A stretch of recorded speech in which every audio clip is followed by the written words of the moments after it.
evangelicals that feel that they have a obligation to stewardship of our planet, and I've had conversations with them. I'm not saying that they are supporting me, but that I've established relationships with.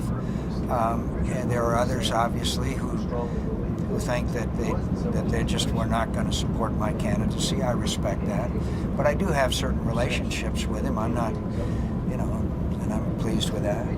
Dr. Hagee, as you know, came to the No Surrender tour at the Citadel, and I was very glad he was there. He's highly respected.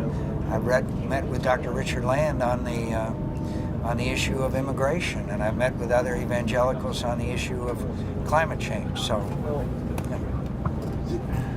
do you think there's an issue with the bona fides of these candidates, front-running Republican candidates? Anything from the personal to stances on stem cell research? We talked about that a little bit earlier. Do you think that the front of the Republican pack right now really isn't offering conservative Christians what they want? I don't know. You'd have to ask them. They don't consult me on what they're contemplating or what their decision making is gauged on. Okay, I'm heading through your walls then. Okay. Quarter is over. What did you raise? Honestly, we'll know at the end of the day or tomorrow. They told me they're still opening mail because we received a couple of thousand letters yesterday, on the 1st, I think it was. They're still going through it, but I'm not happy with holding this number right now. But they said they don't want to give out an inaccurate number, and I think it's going to be completed by the end of the day. Is that by the end of the day? Do you think that you'll have finished the quarter with $1 million in the black? No, I don't know. I honestly don't. High, low game?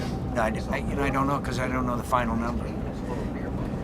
Can you compete against the better funded candidates? Sure. The Mitt Romneys of the world who could write a couple $1 million check without. Sure, we did that in 2000, and I've done it in other campaigns that I've been engaged in. Because New Hampshire, South Carolina, and Iowa lend themselves to retail politics. And I think that I know how to do that pretty well.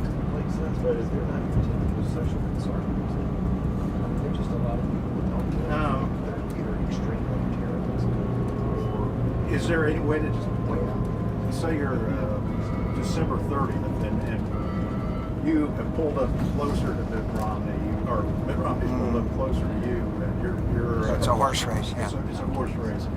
Mitt Romney's able to drop a check of $2 or $3 million into the race at the last minute in New Hampshire or in Iowa. Is there a plan? Is there an ability to?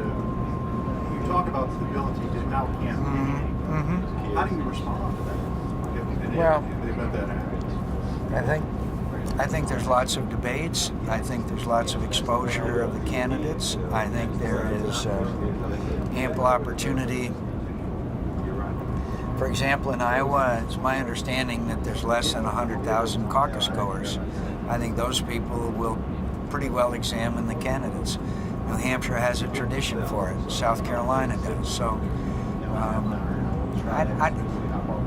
if money mattered, I think Rockefeller would have been president of the United States. Forbes would have been